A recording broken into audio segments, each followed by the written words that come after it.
Новитетите на новото предлог законско решение за работни односи презентирани во Охрид пред бизнис секторот и општинската администрација.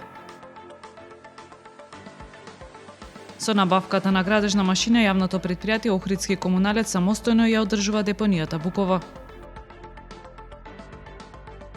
Представата Енергични луѓе за петок, 3 март е распродадена, а на репертоарот повторно поради зголемениот интерес ќе биде во петок на 17 март. Гладиаторите најавуваат голема борбеност пред утрешниот надпревар со Алкалоид, а со поддршка на верната публика надеж бодовите да останат во Охрид. Времето утре променливо облачно со температура до 10 степени. Следевте една минута вести на Охрид Нјуз.